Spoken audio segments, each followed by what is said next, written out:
मी Prajakta yoga Prajakta channel मध्ये तुमच्या सर्वांचं पुन्हा एकदा सहर्ष स्वागत करीत आहे। मित्रांनो, आज पुन्हा एकदा तुमच्यासाठी खूप इफेक्टिव्ह असे एक्सरसाइज घेऊन आलेले आहेत आणि हे जे स्ट्रेचेस आपण आज करणार आहोत ते होल्डिंग सहित करायचे आहेत।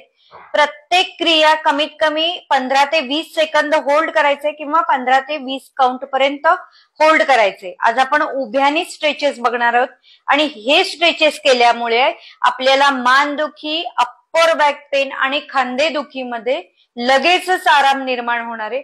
ह्या समस्या आजकाल खूप जास्त कॉमन झालेल्या आहेत, खूप जास्त प्रमाणात बघायला मिळतात आणि ह्याची मुख्य कारण म्हणजे अतिशय मोबाईलचा वापर करणं, कॉम्प्युटर लॅपटॉपचा सतत वापर करणं, चुकीच्या पोस्चर मध्ये बसणं, अत्याधिक वजन असणं, सतत हाताची पोझिशन ह्या पद्धतीने फॉरवर्ड असणं, अशी अनेक कारणं आहेत आणि हे स्ट्रेचेस केल्यामुळे ह्या समस्येवर आपल्याला लगेचच आराम मिळणार आहे।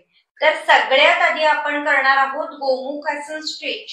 हे आसन केल्यामुळे आपले चेस्ट मसल व्यवस्थितरित्या स्ट्रेच होणार आहे, त्यामुळे हार्ट आणि लंग्सची कॅपॅसिटी सुद्धा इम्प्रूव्ह होणार आहे आणि त्याचबरोबर खांदेदुखी, मानदुखी, अप्पर बॅक पेन साठी हे आसन खूप जास्त उपयोगी आहे। तर राईट हँड असं वरती घ्यायचा, असा बेंड करायचा आहे आणि लेफ्ट हाताने राईट एल्बो जास्तीत जास्त पाठीमागे असं हे करायचंय आणि आता 15 ते 20 काउंट मध्ये पाठ सरळ ठेवत हे आसन होल्ड करायचे।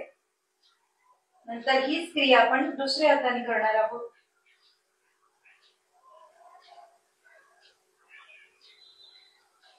आता पुढची जी क्रिया आहे ती दोन्ही हाताच्या बोटांचा असा इंटरलॉक करायचा आहे। एल्बो आतल्या साईडला वळवत हात शक्य तेवढे शरीरापासून दूर न्यायचे आणि सावकाश असं वर बघायचे आणि होल्ड करायचे।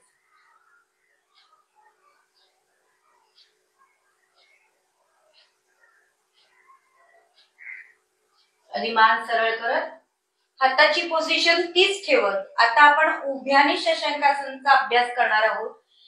सावकाश जेवढं शक्य होईल तेवढं असं कमरेतनं खाली झुकायचंय, गुडघे ताठ ठेवायचे आणि जेवढे शक्य होतील तेवढे हात डोक्याच्या दिशेला आणायचा प्रयत्न करायचा।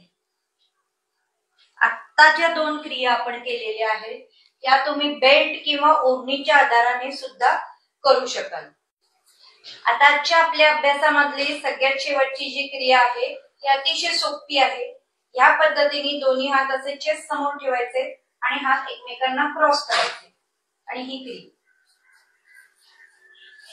आता बघायचे अपोजिट साइडला आणि होल्ड करायचे। या क्रिया करता करताच लगेचच आपल्या हातामधला, खांद्यांमधला, मानेमधला अप्पर बॅक पेन लगेचच रिलीज होणार आहे। ही क्रिया आपण दुसऱ्या हाताने करणार।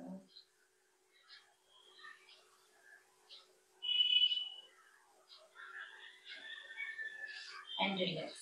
तर मित्रांनो, इथेच आजचा आपला मानदुखी, पाठदुखी आणि खांदेदुखीचा अभ्यास समाप्त झालेला आहे। याची तुम्ही रेग्युलर प्रॅक्टिस करा।